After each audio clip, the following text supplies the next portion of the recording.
ഉച്ചക്കൊരു 1:30 ആയപ്പോഴത്തേക്കും പ്ലാൻ ഇട്ട് 2:30 ആയപ്പോൾ നമ്മൾ വീട്ടിൽ നിന്ന് ഇറങ്ങി. വേറെ അങ്ങോട്ടും അല്ല, കോഴിക്കോട് പോകുവാണ്. പിന്നെ ഞങ്ങൾക്ക് 4 പേർക്ക് നോമ്പായതുകൊണ്ട് തന്നെ കോഴിക്കോട് നിന്ന് നോമ്പ് തുറക്കാമെന്ന് വിചാരിച്ച് വീട്ടിൽ നിന്ന് ഇറങ്ങിയപ്പോൾ തൊട്ട് നമ്മൾ മാറി മാറി ഓരോ റെസ്റ്റോറൻറ്റിലോട്ടും വിളിച്ചുകൊണ്ടിരിക്കുകയാണ് ബുക്ക് ചെയ്യാൻ. പക്ഷേ എല്ലായിടത്തും ഫുള്ളായിരുന്നു.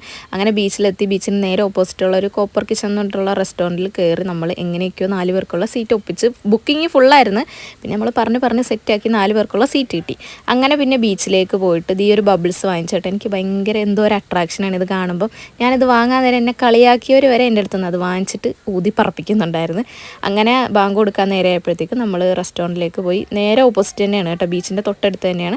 അങ്ങനെ അവിടെ ചെന്ന് നോമ്പ് പറഞ്ഞ് ജ്യൂസും സമൂസയൊക്കെ കഴിച്ച്. പിന്നെ ഫുഡ് അൺലിമിറ്റഡ് ആയിരുന്നു. സത്യം പറഞ്ഞാൽ കണ്ടപ്പോൾ എല്ലാം കഴിക്കണമെന്ന് തോന്നിയെങ്കിലും ഒരുപാട് ഫുഡൊന്നും എന്നെക്കൊണ്ട് കഴിക്കാൻ പറ്റിയില്ല കേട്ടോ. പിന്നെ പെർ ഹെഡിന് 700 സംതിങ് ആണ് പ്രൈസ് വരുന്നത്. ആ ഒരു പൈസക്ക് മുതലായില്ല, ഞാൻ മുതലാക്കിയില്ലെന്ന് വേണേൽ പറയാം. അങ്ങനെ ഫുഡ് കഴിച്ചിട്ട് ഗുലാബ് ജാം ഭയങ്കര ഇഷ്ടമുള്ളതുകൊണ്ട് അതെടുത്ത് കഴിച്ച് അങ്ങനെ അവിടെ നിന്ന് ഇറങ്ങി നെക്സ്റ്റ് സ്ഥലത്തേക്ക് പോയി. അത് നെക്സ്റ്റ് വീഡിയോ ആയിട്ട് നമ്മൾ അപ്ലോഡ് ചെയ്യുന്നതായിരിക്കും ഉടനെ തന്നെ.